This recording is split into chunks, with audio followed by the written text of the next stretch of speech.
नमस्कार। चलिए आज निकलते हैं झारखंड की खूबसूरत पहाड़ियों और घाटियों के एक शानदार सफर पर।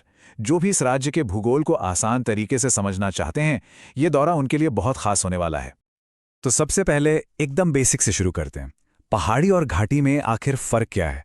देखिए, पहाड़ी मतलब जमीन का उठा हुआ हिस्सा, और दो पहाड़ियों के बीच की जो निचली जगह होती है उसे घाटी कहते हैं। हमारी आज की पूरी कहानी इन्हीं दोनों के इर्द गिर्द घूमेगी। तो हमारा ये सफर कैसा रहेगा, इसका एक छोटा सा रोड मैप देख लेते हैं।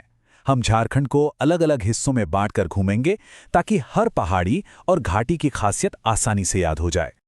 तो चलिए देर किस बात की, अपनी यात्रा शुरू करते हैं झारखंड के पश्चिमी हिस्से से।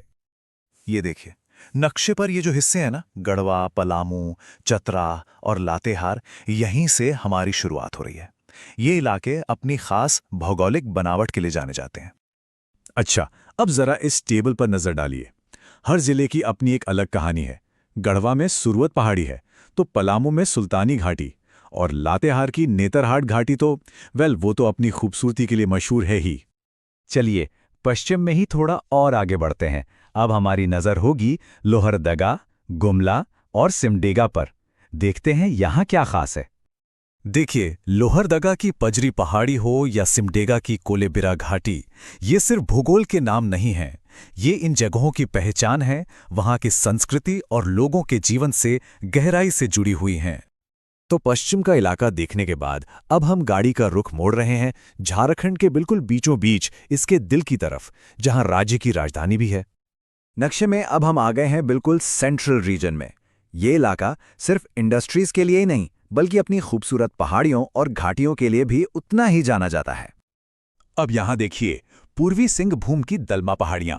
अरे वाह, ये तो अपने वाइल्ड लाइफ सैंक्चुरी के लिए बहुत ही ज्यादा फेमस हैं। और खूंटी की हरी भरी घाटियां भी कुछ कम नहीं हैं। और अब आते हैं राजधानी रांची पर। यहां का टैगोर हिल तो एक लैंडमार्क है। मजे की बात यह है कि इसका नाम गुरुदेव रविंद्रनाथ टैगोर के बड़े भाई ज्योतिरिंद्रनाथ टैगोर के नाम पर पड़ा है। इसके अलावा बोकारो और रामगढ़ के अपने अलग नज़ारे हैं। हाँ, और एक बात जो बिल्कुल याद रखने वाली है, वो है पतरातू घाटी। ये रांची और रामगढ़ को जोड़ती है, और इसके जो घुमावदार रास्ते हैं ना, कमाल के हैं। ये जगह अक्सर परीक्षाओं में भी पूछी जाती है। चलिए, अब हमारे सफर का आखिरी पड़ाव आ गया है। अब हम जा रहे हैं झारखंड के उत्तर और पूरब की तरफ, जहां राज्य की सबसे ऊंची चोटियां हैं। ये देखिए, नक्शे पर यह इलाका कितना बड़ा और विविध है।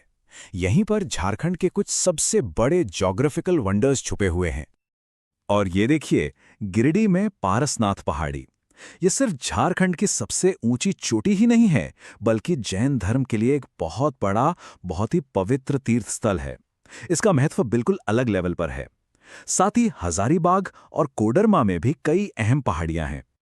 और हमारा ये सफर हमें ले जाता है देवघर की पवित्र त्रिकुट पहाड़ी तक, और फिर खत्म होता है गोड्डा और साहिबगंज के उन खूबसूरत नज़ारों के साथ, जहां राजमहल की पहाड़ियां गंगा के किनारे एक अलग ही कहानी कहती हैं। वाह, क्या सफर था! तो चलिए फटाफट एक बार रिवाइंड करके देखते हैं कि इस पूरी यात्रा का सार क्या निकला। तो कुल मिलाकर हमने क्या समझा? यही कि झारखंड का भूगोल एक जैसा सपाट नहीं है। पश्चिम की शांत घाटियों से लेकर बीच में रांची के टैगोर हिल जैसे शहरी लैंडमार्क तक, और फिर उत्तर पूर्व में पारसनाथ की वो भव्य चोटी, हर कोने की अपनी एक अलग पहचान, अपनी एक अलग आत्मा है। और आखिर में एक सवाल, ये जो इतनी सारी पहाड़ियां और घाटियां हैं, क्या ये सिर्फ जमीन के हिस्से हैं, या फिर ये झारखंड की संस्कृति, वहां की अर्थव्यवस्था और लोगों के रोजमर्रा के जीवन को भी एक आकार देती हैं? सोचिएगा जरूर।